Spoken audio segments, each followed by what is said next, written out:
Hello everyone, this is part 15 of What If Naruto Was Born in the Uzumaki clan, and I hope you guys enjoy this video and to like, to subscribe, to share, and check out the playlist, to see more comment down below. Now let's start the intro. They call me a god. They call me a god.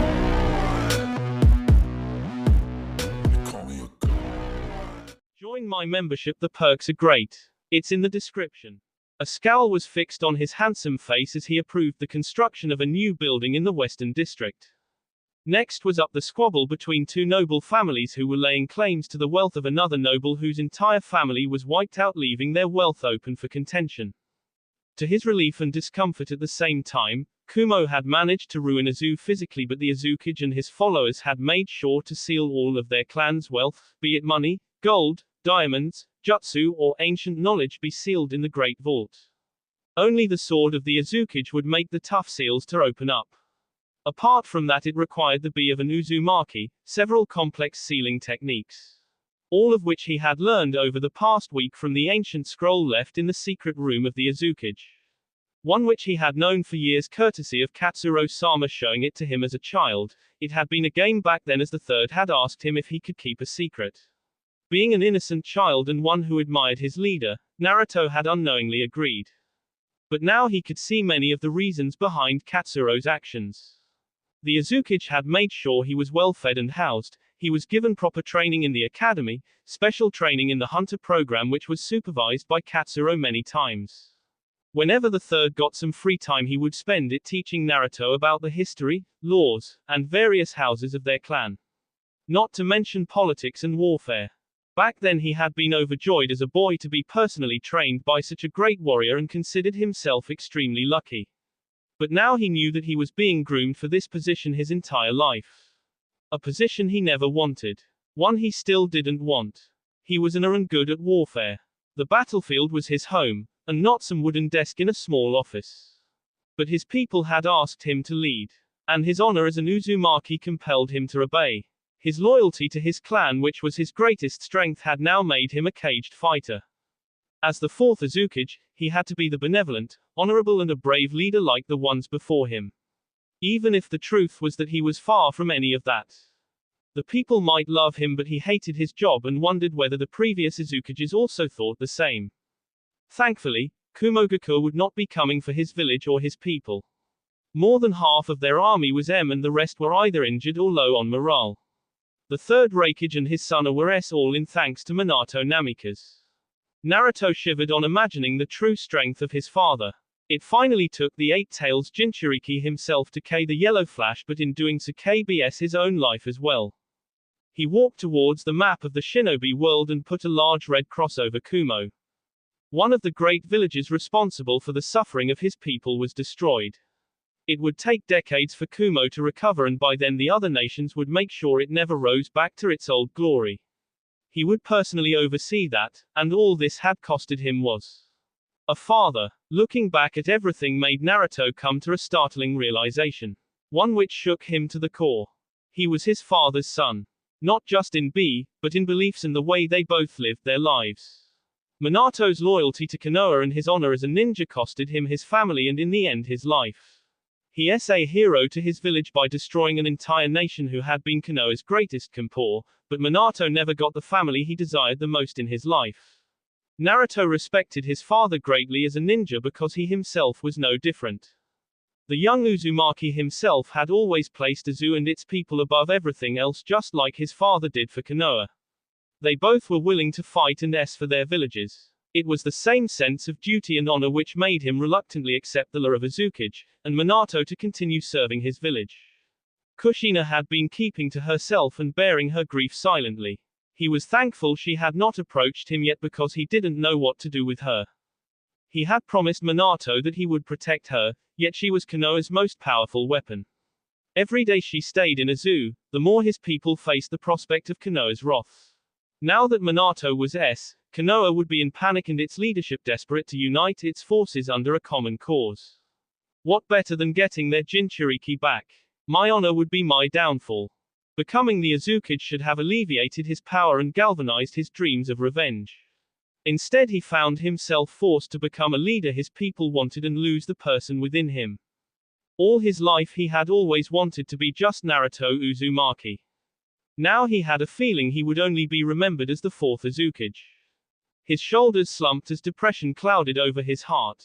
He had won Uzu, but he had lost himself. He fought, he won, and he lost. The door to his office was wildly open and made him look at his dearest friend storming towards him with M in her eyes. Her silver hair flowed wildly in the air, her fists clenched shut, her face hardened, and her eyes burning with righteous Uzumaki temper. He expected a bone-crushing punch, but she stopped a few inches away from him and glared hard. Nagato told me something and I want you to confirm it yourself, she said icily, with barely contained anger. He nodded. Did you reinstate Kushina Uzumaki as a citizen of Uzu? He looked in her eyes and gave a slow nod. The punch that followed nearly made him fall, but her hands caught him by the N and S him brutally against the wall. Have you lost your mind?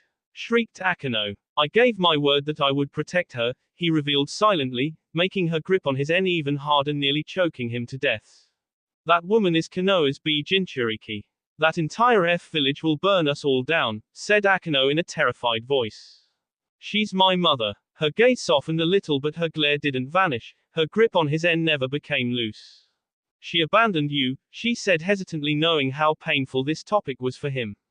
But for the first time she saw something other than pain in his eyes on this issue. You know nothing, Akeno, he whispered.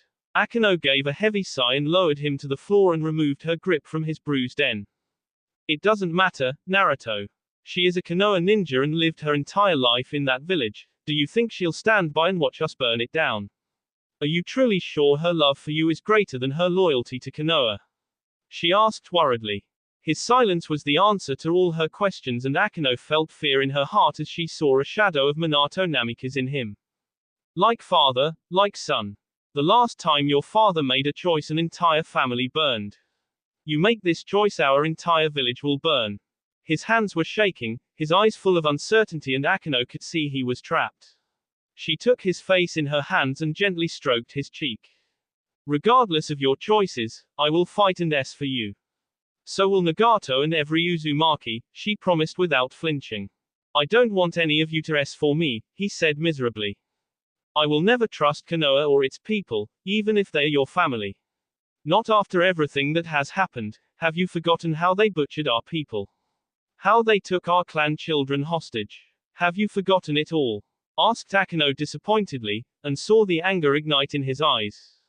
I have not forgotten anything, he shouted. Then why do you look so defeated?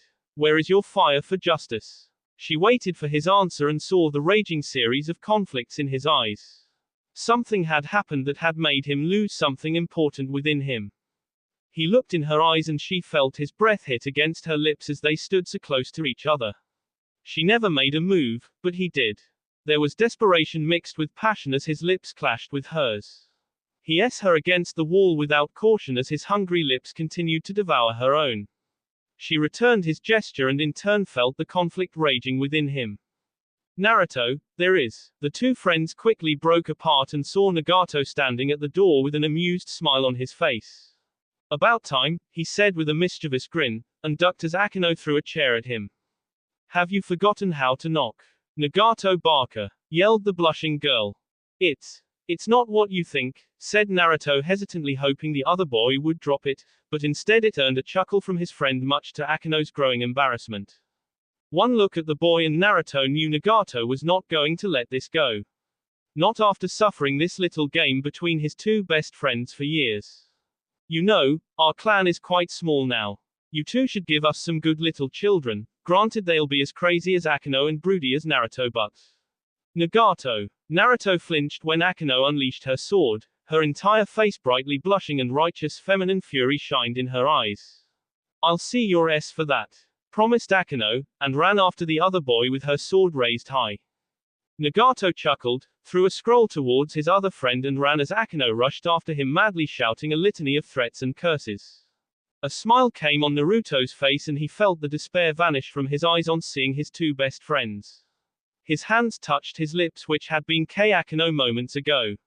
Why had he K her? Maybe to shut her up, or he dismissed that thought. This was Akeno. The crazy girl he grew up with. Surely he was not mad enough to fall for her. Yes, it was just a reflex action. Nothing more. In order to stop the treacherous thoughts arising in his mind, he quickly opened the scroll Nagato had given him and saw a message for him. Hanzo wants to see you. Salamander Hanzo watched him enter the room alone without any bodyguards trailing him. It was a habit Hanzo had seen in the boy. He didn't fear anyone whilst in a zoo and required no people protecting him.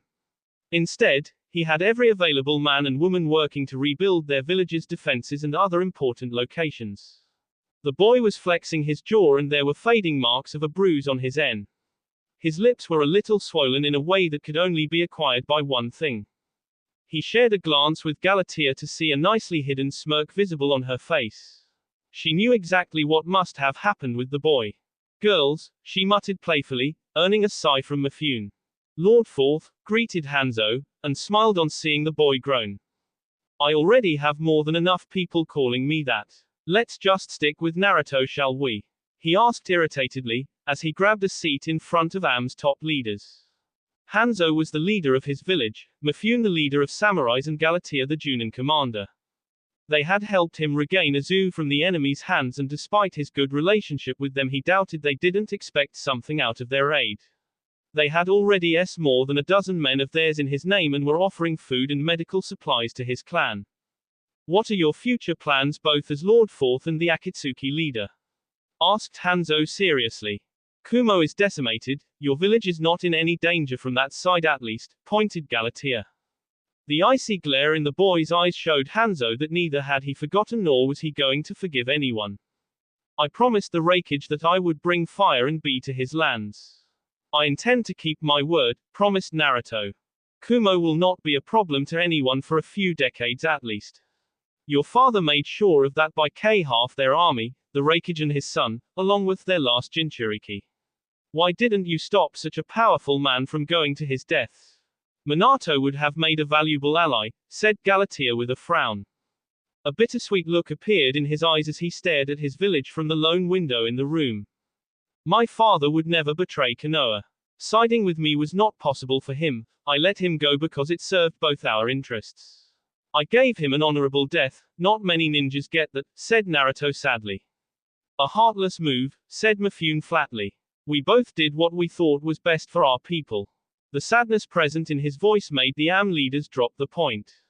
Sending one's father to the death was not an easy call for many sons, even if they didn't love their old man. Naruto was no exception to that feeling. You're going to attack Kumo, stated Hanzo, earning a nod from the Azukage and shocked looks from the other two.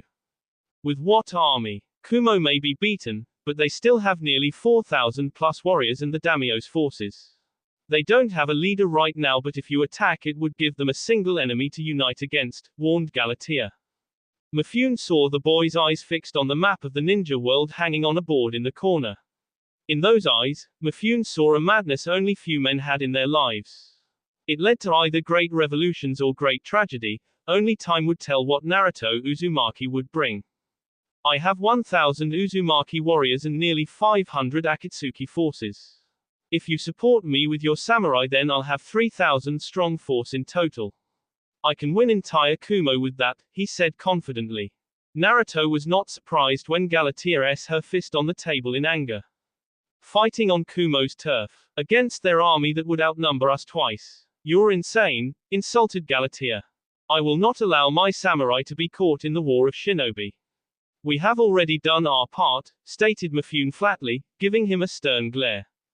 Naruto stared at Hanzo and the old man stared back. At the end, Hanzo made a decision. Am cannot provide you any more aid. We already have Iwa closing down on us, or have you forgotten that? Asked Hanzo seriously. I have not, and I will complete the S mission and K the Tsuchikage for you, replied the boy. I'm placing my faith in you, Naruto.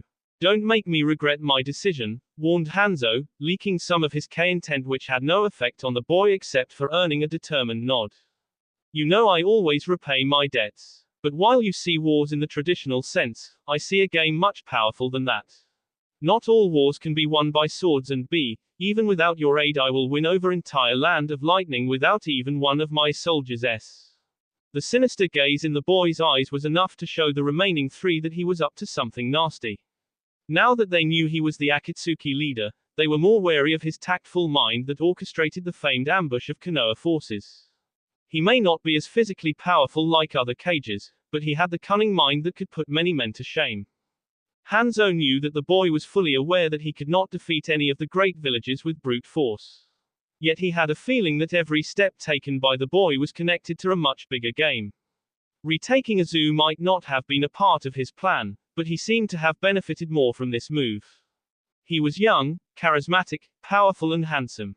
4 traits that were more than enough to make him dangerous than most men Hanzo had known in his long life. If this boy won a war with Kumo, it was a long shot, Hanzo knew. But Naruto had never failed till now, however this was a challenge of an entire different level. And with or without Am's support, Naruto would go forward. The Am leader stared at the boy and saw a knowing look present in his eyes. The bait had been set, and he had trapped Hanzo by planting the seed of doubt. Naruto Uzumaki, you, thought Hanzo in surprise. The boy looked at the three once and then got up from his chair. You're free to enjoy our hospitality for as long as you want, he said respectfully. You're making a dangerous mistake, boy, warned Mifune. Galatea narrowed her eyes when Naruto gave them a mysterious smile. When you play the game of war, you either win or US. He turned around and walked towards the exit, stopping at the door. With his back turned to them, he said loud and clearly. Join me and witness the rise of your nation to the top of this world. Or continue to enjoy the era of stagnation along with fear of annihilation by your enemy forever. One day later, the cave he had been summoned to was dark and just outside the borders of Uzu. He walked amongst the group of people currently watching him like devoted hawks. His sharp eyes observing him closely in return. These are our new members, leader, said Kisame with a grin. The ghoulish masked Naruto observed the plant-like creature before him. Half of it white, half of it black, bearing a disgusting human shape. A mockery of his species. Was it even human at all? I'm Black Zetsu, said the dark part. And I'm White Zetsu. Pleased to meet you, leader, chirped the happier white part. He allowed his dark powers to flow and in return felt nothing but malicious hate from the creature before him. The darkness Naruto felt from the Zetsus was greater than his own, most of all there was something ancient and foul about them. What good are they? He asked Kisame, who actually grinned like a shark. Well, we need an army for our revolution. They can give us an army. Naruto narrowed his eyes when the Zetsus clasped their hands together and smiled. It was one of the most disturbing things he had seen in life. While they went through whatever they were doing, his gaze shifted towards the other three newbies. Sensing his gaze, the man stepped forward and raised his massive sword. His Kiri headband giving him away. Zabu Uzumaki, he introduced. The other Kiri shinobi beside him also raised his impressive sword in a small salute to him. Juzo Biwa, the last new member, actually bowed before him formally. What really caught Naruto's attention apart from her breathtaking beauty was the sword of ice she created for him. Yukihaku, she said, and laid the ice sword beneath his feet. He would have questioned these three if the rocks to the far end of the cave didn't split open. His eyes widened in shock as he saw hundreds or possibly thousands of Zetsu standing beneath a massive beast-like statue. His gaze caught sight of a man sitting idly on top of that statue. I heard you want to destroy Konoha, said the unknown man, his voice old, but the intent he released was enough to make Naruto alert. This was no ordinary shinobi. Carefully, he chose his truthful answer. I want to destroy the shinobi world, he revealed. Despite the vast distance between him and the man, he could feel that the person smiled upon his answer. Then we share the same dream. Naruto narrowed his eyes dangerously. Something was not right. It was quite strange for Kisame to call him for a meeting so suddenly in a place not far from Uzu's borders. He had came here as Kisame had insisted that he had recruited some very good powerful recruits for the Akatsuki who wanted to meet him personally. Not wanting to involve any of his friends in such a dangerous business for now, he had came alone. Now he had a feeling it was the wrong move. He warily glanced at every person around him with caution, including Kisame. Who are you? Asked Naruto icily, unleashing his entire intent matching the one from the other man. Silence stretched within the cave that was borderline haunting, and Naruto gripped his sword tightly. His heart froze when a pair of purple-ringed eyes glared down at him. Uchiha Madara. Naruto kept his shock in check as the legendary shinobi's name was mentioned. The rational part of his mind was telling him it was not possible for Madara to be alive, but the power he felt from the old man was dangerous. Regardless of whether this man was Madara or an imposter, the question remained. Why was he summoned here? Warily he glanced around at the people around him and picked up some alarming facts he had missed before. Kisam's ruthless eyes held the faintest trace of haziness. Genjutsu. He sensed the attack just a second earlier and swung around to bury his Uzukage sword deep in the attacker's sea. A silent scream tore through the weird black-white Zetsu duo. Their eyes widened in horror when Naruto's eyes turned black. Fuin, Kai. The Uzukage sword now buried in the Zetsu's sea gave birth to the monstrous flames of hell's fire. The creature's entire body was set ablaze in the fierce green fire, and its scream echoed in every direction. Naruto watched Zetsu stumble gracelessly, and in its last moments the creature felt fear. Naruto latched himself to that fear and willed himself right into Zetsu's mind. And what he discovered horrified him. A searing pain erupted deep in his sea and broke him from the connection with the Zetsus, who were now taking their last breaths on the ground as they were burned alive. Looking down, he saw a deep black rod having pierced through the upper part of his century B spilled from his mouth and from his sea as he looked back to see Madara looking at him with fury in his ringed eyes. Naruto fell on his knees as he felt a shock pass through his entire body from that dark rod. It was paralyzing him. Madara's eyes widened when dark chakra leaked in waves from the wounded boy. He screamed as he grabbed the black rod released by the ancient statue and pulled it out of his sea in a single yank. The old man was stunned as the wounded boy got back on his feet shakily. Zetsu had been right. His chakra was powerful, foul but strong, just like Hashirama's. Yes, he was the perfect candidate for the plan to succeed. He commanded the remaining 3 pawns to make their move. Juzo Biwa ran towards the boy and his sword towards the boy's legs. Naruto jumped high and avoided getting his legs and unleashed dark chakra chains that instantly pierced through Juzo's brain, tearing it to shreds. He felt ice form around his legs and saw Kisame along with Zabuza converging on him from above with their swords ready to cleave away his arms. They were trying to incapacitate him in any manner, and he knew why. But he no longer was the same weak boy he had been a year ago. The 2 Kiri swordsmen's eyes widened when the boy simply disappeared into thin air. They both landed on the ground and searched for him, only to hear a surprised gasp from the corner. Zabuza watched Haku crumple to the ground lifelessly with a dart in her incapacitated. Kisame felt a kunai tear clean through the tendons in his foot. He yelped and fell to his knees, and the last thing he saw was the sight of a dart hitting his Another scream tore through the cave as dark tendrils pierced through Zabuza's arms and legs from behind. He felt a prickling sensation on his and crumpled to the ground asleep a second later. Madara watched the boy reappear out of thin air as the dark cloak of foul chakra surrounding him vanished. He had seen the boy move like a truer of darkness. Thankfully, he had the Rinnegan that allowed him to see the boy even when he had cloaked himself in dark chakra. Even the wound on the boy's sea had healed. An Uzumaki indeed. You're strong, commended Madara, as he looked at the 3 incapacitated Kiri shinobi. Juzo was and so were the Zetsu. Their loss was a great blow but not unbearable. And you're a deluded old fool, Madara. I saw what was in Zetsu's mind, said Naruto furiously, which surprised the old man. So your powers are indeed true. Regardless, Zetsus were my will reborn, and now you know the new world I want to create, said Madara flatly, not even caring for his comrades. The boy stared at him hard and then laughed. You think it's funny? Asked Madara sharply, his temper rising. No. The playfulness vanished from the boy's eyes and was replaced by an icy stare. You think the moon's eye plan will save this world? Putting humanity into an endless sleep is the right choice. Mocked Naruto, his disappointment clearly visible in the scowl on his face. It is the perfect world free of war, suffering and pain. Where all dreams come true for everyone. Wouldn't you like to live your life where your parents were beside you? Where your village was not destroyed? Asked Madara furiously, but coughed a second later as his lungs pained. Damn his old age. Naruto stared at this old man. Through Zetsu's memories he had seen more than he had ever wished. Watching the once fearsome Madara Uchiha be turned into a delusional old madman was truly saddening.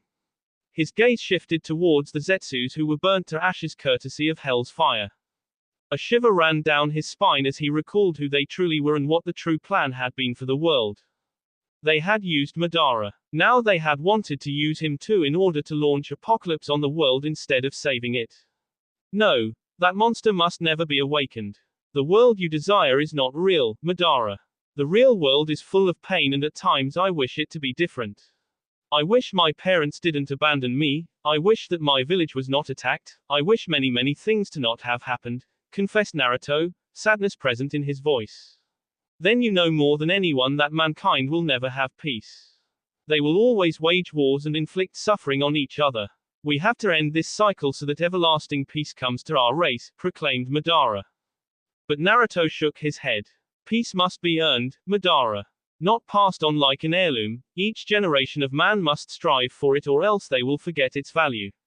War is in man's yes. But we are creatures who can change our way if shown the right path. My life was hard and painful, but it taught me many things. It taught me the power of friendship, the power of loyalty and the power of love, said Naruto truthfully. You speak just like Hashirama did. And look at the world he created, yelled Madara angrily. It is a far better world than the one in which you were born. The shinobi world is better than the clans wars era. This system is not perfect but it can be improved. I will dedicate my life for it. There will be struggle, suffering and pain but it will always win over the deluded dream world of yours, replied Naruto flatly. The air turned cold and Naruto felt an immense pressure descend over him. Madara was getting mad. And it was his last mistake. Madara felt a sword pierce him from behind and tear clean through his heart. Alarmed he stared at the boy in front of him to see him disappear. Genjutsu. The real Naruto stood behind the old Uchiha with his sword buried deep in the legendary shinobi's sea. You, said Madara painfully as he vomited You are nearly 100 years old, Madara. Your mind is corrupted and so is your once powerful body. It is time to rest, whispered Naruto. He twisted his sword and it again gave birth to the green flames that had consumed Zetsu. But unlike the foul creature, Madara didn't suffer for he was long before the flames started consuming his worn-out body. The fourth Uzukage watched the once mighty warrior burn to ashes in front of him. He jumped down to the ground as the beastly statue vanished away with Madara's death leaving behind thousands of terrified Zetsu who all trembled at the sight of him. Do any of you remember the people you were once upon a time? He asked sadly. Several confused and still terrified shake of the heads was his answer. What will you do now? You're free, he said frankly. One of the white Zetsus stepped forward. He was trembling in fear as he knelt before the Uzukage. No village will accept us. We don't know where to go, he confessed worriedly.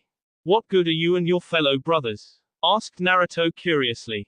We can spy, heal people, even do infiltration. We can fight but not as good as you, Lord, spoke the Zetsu hesitantly.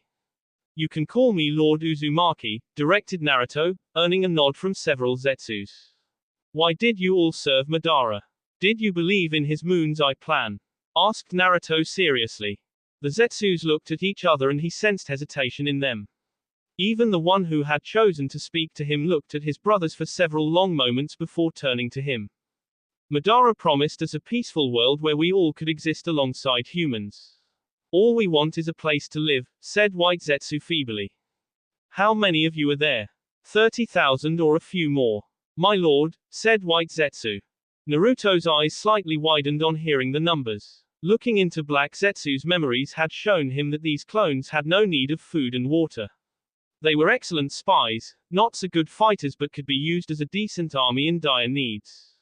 They were exactly the men he needed for his revolution. Even so he was not Madara. I'll give you lands where you can live peacefully. And try my best to let humans live amongst you and accept your kind, promised Naruto honestly. The clones stared at him in shock and in their eyes he saw that they had expected him to kill them all. You'll spare our lives? Asked one of the clones. As long as you serve me and don't harm my people, he stated frankly. Murmuring broke out amongst the army of Zetsus and he waited for their answer. He got that soon enough when one by one they knelt before him with hope in their eyes. Then we shall fight for you, Lord Uzumaki, said the lead Zetsu. It was one thing to see a clan kneel before him, but to see an entire army kneel was a sight he was not going to forget for the rest of his life. A small smile broke out on his face. Maybe he truly did have a chance now to bring forth a revolution to this world. He peeked into the minds of these white Zetsus and found them to be quite silly and simple-minded. They were not lying about their abilities or their small wish. Unlike Black Zetsu, who wanted to revive that monster Kaguya. He still felt a headache brewing in his head as he tried to understand the enormous history of the shinobi world he had came to know through Black Zetsu.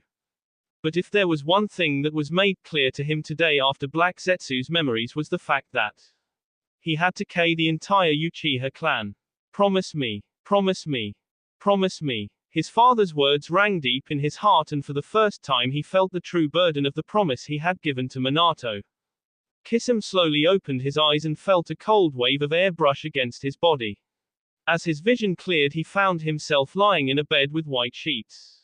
There was a bandage around his legs, but strangely he felt no pain. He then remembered being contacted by Juzo and coming to that cave for his fellow Kiri shinobi had said he could provide some fighters for the Akatsuki. Juzo had been willingly working for the enemy, which turned out to be a plant-like creature and its master, a creepy old man. Then that creepy old man had confronted him along with Zabuza and Haku. He remembered fighting against them all as they tried to restrain him. He had been betrayed, and then the old man did something to him. He thought hard despite the pain in his head and blanched as he remembered luring Naruto into the same trap, fighting against his leader. Even Zabuza and Haku had been lured into the trap by Juzo, who had been working for the creepy old man. Why am I still alive? Said Kisame out loud. After the way he had been forced to betray Naruto, the boy should have killed him. Yet here he was alive and safe. It was as if the boy had seen it all. I protect my own, Kisame. There he was. Standing on the doorstep of the small room was young Naruto Uzumaki.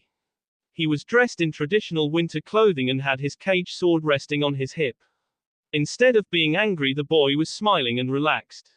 I betrayed you, said Kisame hesitantly. Not willingly, he pointed. What happens now? Asked Kisame directly, making the boy stare at him. That is up to you, Kisame. A silence followed as Kisame pulled himself together and looked the boy in the eye. I'd still like to be a part of that revolution, he requested, earning a small smile on the boy's lips. Then we have work to do. Kisame nodded and got up from the bed. He then remembered Naruto had injured him so easily, the boy could have killed him, but he had not done so. It made him again stare at his leader. Your honor can get you in trouble, Naruto, warned Kisame. Kisame knew he would have struck down the boy if the situations had been reversed. It would have pained him, but he would have done it to save his own life. But Naruto had not done so. Still, it was the boy's honor and loyalty because of which Kisame was still alive. And for that his faith in the boy grew tremendously. This was a leader whom Kisame could follow blindly without hesitation. Perhaps it will, mused Naruto, and was surprised when Kisame actually knelt before him. Kisame, I owe you my life, said Kisame honestly. You were under a genjutsu, replied the boy flatly. Yet you went to great lengths to save my life. I won't forget that, promised Kisame, and saw Naruto shake his head with a sigh. I protect my people, Kisame. And I include you in them. Kisame's eyes slightly widened on hearing those words. Nobody in his entire life had done so much for him without expecting anything in return. Yet when he glanced in Naruto's eyes, he could see the boy wanted nothing from him. He had saved Kisame's life because he just wanted to. In this twisted ninja world, and growing up in the Bee Mist village had made Kisame not trust anyone. It was each man for himself, yet Naruto Uzumaki had saved his life. And it made Kisame come to a decision. Naruto was surprised when Kisame took out his sword and placed it before Naruto's own feet. The Kiri ninja bowed formally and spoke. My sword is yours from this day till my last day, Naruto Uzumaki pledged Kisame, and felt proud of himself for doing the right thing in his life for once. His decision proved out to be the correct one when Naruto himself knelt beside Kisame and gave him a gentle smile. Then let's get to work, he offered. Kisame nodded. Naruto got up on his feet and walked towards the door, but stopped on realizing Kisame was still kneeling with his eyes fixed on him. You coming? Kisame grinned and followed after the boy who was now his friend. The two Akitsukis walked through the vast corridors of one of their organization bases where Naruto had dragged them to from that cave. Kisame was shocked to see dozens of Zetsu working everywhere. It was then Naruto explained as to what had actually happened in that cave. Kisame had frozen on discovering that old man was Madara Uchiha. And Naruto had killed him. But the Azuki was not so proud of K, such a famed warrior. He was old and withered with no strength left in his bones. It wouldn't have been long before I simply made sure that he with honor like a shinobi of his caliber should have. He was my enemy and I killed him, I did my duty. Nothing more, explained Naruto in a composed manner, not a hint of pride visible in his eyes or voice. Why did he want you in the first place? Asked Kisame curiously, and saw Naruto's gaze harden. He wanted me to revive him after killing him. In a way that he was born young and in his prime, said Naruto mockingly. Madness. The man was nuts, spat Kisame disappointedly, he would prefer by the sword rather than becoming a crazy old fool like Madara had. Still, if one good thing that came out of this was the fact that the Zetsus now served Naruto.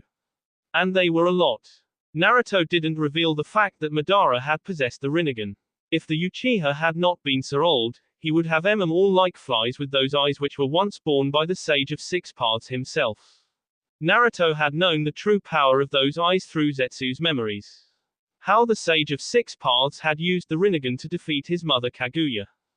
But such powers were not meant for men. Nor were the Bijus supposed to be used as weapons of mass destruction by mankind. That had been the wish of the Sage of Six Paths. And Naruto intended to uphold it. He dare not reveal to Kisame or anyone else that he had destroyed a power as invincible as the Rinnegan or the fact that he had Kyugito ni and scattered away her Biju forever when in fact he could have her. For he didn't want to drive forward his revolution in such manner. He wanted a world where men developed their nations with their own wits and resources. Not with weapons of mass destruction like the Biju. Hashirama's system might have worked better had he never found the Bijus and scattered them among the great 5 villages. It was the power of those beasts that made shinobi overconfident in their nation's ability to wage and win wars, leading to suffering of millions across the world. Even Azu had succumbed to the greed of acquiring a Biju for itself. And in that madness, it had earned the wrath of 3 great villages. For a better world to exist, the Biju had to vanish. And he had done that by setting the 2 tails free as a start, with the monstrous cat promising to disappear into a new realm not ruled by mankind. His last words with Yugito before her were in truth his brief chat with Matatabi, the 2 tails. The beast cat had requested him to set her fellow beast brothers and sisters free as well so that they could go away from men. And Naruto intended to keep that promise. The chosen one. He smiled vainly as he remembered Matatabi calling him as such. The true successor of the sage, she had said, one who may not have the same powers but shared the same beliefs for mankind. But the world would never know of any of this among many other things, for all those dark secrets will with him. This marks another victory for you on the battlefield, remarked Kisame, earning a wolfish grin from the boy. One of many, I hope, he boasted humorlessly. Don't get why, boy, scolded Kisame, but there was no harshness behind those words which only made the boy chuckle. As they started approaching the gates of the base, Kisame saw his fellow Kiri shinobi Zabuza and Haku waiting. They seemed alive and unharmed for the most part. Another example of Naruto's mercy. They know you are the Akatsuki leader, warned Kisame. And that you are my ally despite being a Kiri shinobi, pointed Naruto, much to Kisame's frustration. We should kill them. That suggestion earned Kisame an odd look from the boy. However, much to Kisame's surprise, both his fellow Kiri shinobi nodded respectfully to the boy. Then even more surprisingly, Haku stepped forward. Before any of the men could understand, the girl had her soft hands placed on Naruto's cheeks and her lips planted against his. Zabuza laughed and even Kisame couldn't help but grin as the boy's cheeks turned as bright as his red hair. Haku soon broke the K and gave the boy a grateful smile which only made him blush more. He's still a boy, thought Kisame amusedly. Thank you for saving us from those people, said the Kiri beauty. You an boy. For you fight like one, commented Zabuza in his gruff voice. I am, confirmed Naruto. Zabuza stared at both Naruto and Kisame for several moments. The tall swordsman then shared a glance with Haku, who gave him a small nod. Our village is tearing itself apart under the reign of Mizuki Kaguya II. He is a madman that has divided our village under a B-caste system, makes brothers fight against brothers for his entertainment. He is less man more beast like the rest of his crazy clan. The village is falling under debts and many talk of a civil war, revealed Zabuza. Naruto looked at Kisame for the validity of this information. It's true. Many in Kiri call him the mad beast for he loves flaying and skinning people alive. He is the reason I joined you to bring a change to Kiri, revealed Kisame truthfully, now knowing the boy could be fully trusted. He also gave the order to destroy a zoo despite many of our people urging him to not participate in a mission originally developed by Kumo and Iwa. There are rumors that he plans to start butchering all the other clans for reasons known only to him. We are afraid for our nation, our people, and we want you to help us, requested Haku sincerely. The angry Uzumaki within him wanted nothing more than for Kiri to burn to ashes, more merrier if through its own folly. But strategically he had to reform the B-Mist as a nation for stability in the new world he wanted to create. And for doing that, he needed something from them. Are there any good leaders among this growing rebel faction of yours? Men or women with honor, or at least ones who desire peace rather than war? Questioned Naruto seriously. Haku smiled. There are. Mei Terumi and Yagura, both are leaders who have repeatedly suggested we adopt a more friendlier approach to other villages rather than remain isolated. If either of them become the Mizukage then our nation can be saved, said Haku confidently. Why can't your faction take down the second Mizukage? Asked Naruto, and it was Kisame who answered. He's too strong. He has the backing of his mad Kaguya clan, many hardcore Kiri ninjas who like his mad rule and several other clans who profit from this system. On our side we have ninjas from lower clans, civilian fighters and common ninjas who s every day due to Mizuki's B, said Kisame bitterly. Zabuza stepped closer to Naruto and looked at him intently. There are tales of you. The undefeatable Akatsuki leader, the Dark Lord among other names. You have never been defeated by any army on the battlefield and I have personally seen you defeat us all like flies. Will you help us? Asked Zabuza seriously. Only if you give me your two Jinchuriki and the tailed beasts. Collective shock passed through all Kiri shinobi on hearing his demand but the boy's ice-cold gaze firmly drove home the point that he was not joking in any manner. You're asking us to give away our village's most powerful weapons? Asked Haku in disbelief. Yes, I aim to capture all the Biju. If Kiri wants the Akatsuki's help, then the Biju is the price. Or you can fight civil wars for decades and destroy each other. He left that threat hanging and turned to start his march back inside the base only to stop a few steps later. Ask yourself, are two beasts worth the destruction of your entire nation? As he walked back inside the base a dark smile was planted on his lips. Two of the Biju had already been set free, one by him, the other by Minato just as his father had promised. The rest would soon be set free. He would see to that. That will be all for this video. Be sure to like, subscribe, share, and comment down below for more videos. Goodbye.